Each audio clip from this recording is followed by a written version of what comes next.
warahmatullahi wabarakatuh. Alhamdulillah, tidak henti-hentinya kita mengucapkan puji syukur kepada Allah Subhanahu wa Ta'ala karena sampai dengan hari ini kita diberikan kesehatan.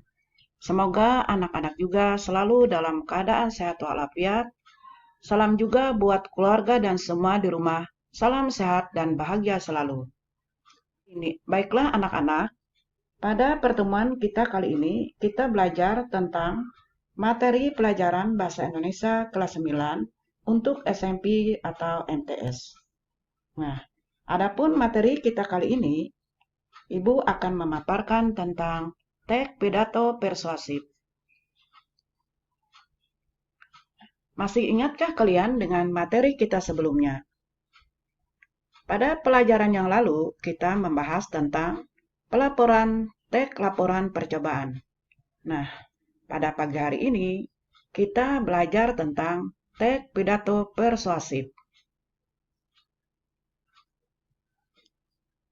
Sebelum kita belajar materi ini, ada baiknya Ibu akan sampaikan dulu kompetensi dasar, yaitu 3.3 tentang mengidentifikasi gagasan, pandangan, arahan atau pesan dalam pidato persuasif tentang permasalahan aktual yang didengar dan dibaca.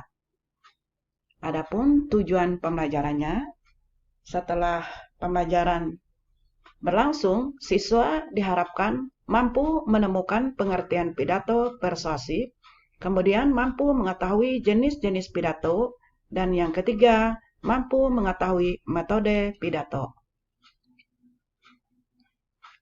Nah, baiklah anak-anak, Ibu akan bertanya dulu kepada kalian, apakah kalian tahu apa yang dimaksud dengan teks pidato persuasif? Nah, kalau belum ada yang tahu, baiklah kalian dengarkan dan kalian perhatikan Ibu membacakan contoh teks pidato persuasif dengan judul pentingnya membaca. Nah, baiklah, Ibu akan menyampaikan teks pidato berikut ini. Assalamualaikum warahmatullahi wabarakatuh. Alhamdulillah kita bersyukur pada Allah Subhanahu wa Ta'ala yang senantiasa memberikan kesehatan kepada kita, sehingga kita bisa bersama-sama berkumpul dalam acara pada malam hari ini. Saudara-saudara yang saya hormati, membaca merupakan salah satu kegiatan yang memiliki banyak manfaat bagi manusia. Membaca dapat menambah pengetahuan, rasa empati, bahkan konsentrasi manusia. Namun, minat baca masih tergolong rendah. Kondisi ini sungguh sangat memprihatinkan. Minat baca orang Indonesia masih sangat rendah. Menurut survei yang dilakukan oleh UNESCO pada tahun 2017, minat baca orang Indonesia hanya 0,001%. Artinya, dari 1.000 orang Indonesia, hanya 1 orang yang gemar membaca. Saudara-saudaraku yang saya hormati, rendahnya minat orang Indonesia dipengaruhi oleh beberapa faktor, baik dari diri mereka sendiri maupun dari sarana yang kurang memadai. Dari segi diri mereka sendiri, memang orang Indonesia lebih senang mendengarkan dan bercerita daripada membaca. Pernyataan itu terbukti dengan banyaknya seni lisan yang berkembang di Indonesia. Pantun, gurindam, dan syair menjadi contoh nyata kegemaran orang Indonesia dalam bercerita. Orang Indonesia lebih senang mendengarkan berita dan melihat berita daripada membacanya di surat kabar. Saudara-saudaraku yang saya hormati, kita tidak bisa menyalahkan siapa-siapa. Yang bisa kita lakukan adalah membuat terobosan agar budaya baca dapat meningkat. Saya berpesan kepada saudara-saudara untuk senang membaca. Datanglah ke perpustakaan. Di perpustakaan, kita dapat membaca berbagai macam buku yang dapat menambah pengetahuan. Jika ada uang lebih, belilah buku. Buku adalah warisan yang penting bagi manusia. Mari kita bersama-sama meningkatkan budaya baca orang Indonesia. semakin maju budaya baca orang Indonesia, semakin maju Indonesia pada masa yang akan datang. Saudara-saudaraku yang saya hormati, demikian sedikit ajakan yang saya sampaikan. Burung merpati, burung dara, berjalan dekat pohon selasih. Atas perhatian saudara-saudara, saya ucapkan terima kasih. Burung dara terbang rendah mencari makan. Apabila saya banyak salah, mohon dapat saudara maafkan. Nah, demikian pidato yang saya sampaikan. Assalamualaikum warahmatullahi wabarakatuh. Nah, anak-anak, tentu anak-anak sudah menyimak atau mendengar contoh pidato yang Ibu sampaikan. Perlu anak-anak ketahui bahwa dalam teks pidato tadi, yaitu ada dua yang harus kita ketahui. Ada dua hal yang harus kita ketahui. Yang pertama adalah ada kata pidato, ada kata persuasif. Lalu apa yang dimaksud dengan pidato? Pidato adalah penyampaian komunikasi kepada orang lain tentang sesuatu hal. Sedangkan persuasif adalah ajakan atau bujukan. Nah, anak-anak, dari situ kita sudah disimpulkan bahwa yang dimaksud dengan teks pidato. Nah, sekarang Ibu tanya kepada kalian. Tadi Ibu menyampaikan pidato tentang apa, anak-anak? Mungkin kalian tadi sudah mendengarkan atau menyimak. Di sini tadi Ibu menyampaikan pidato tentang apa, anak-anak? Ya, bagus sekali. Pintar. Jadi, tadi Ibu menyampaikan tentang pentingnya membaca. Nah, kemudian di situ ada kata bujukan atau kalimat persuasif, anak-anak. Nah, di mana tadi ada kalimat kata-kata persuasif di situ? Kata bujukan. Nah, di sini tadi ada kata persuasifnya, yaitu saya berpesan kepada saudara-saudara untuk senang membaca. Jadi situ senang membaca. Kemudian datanglah ke perpustakaan. Setelah itu, jika ada uang lebih, belilah buku. Nah, karena buku adalah warisan yang penting bagi manusia. Nah, itu adalah kata-kata bujukan atau kata-kata persuasif dari beberapa contoh yang kita ambil dari pidato teks persuasif yang Ibu sampaikan. Nah, anak-anak, dari sini dapat kita simpulkan bahwa yang dimaksud dengan teks pidato persuasif adalah teks yang disampaikan secara lisan kepada orang banyak, berisi ajakan untuk melakukan sesuatu yang baik dan kreatif berdasarkan ajakan dan bujukan tersebut.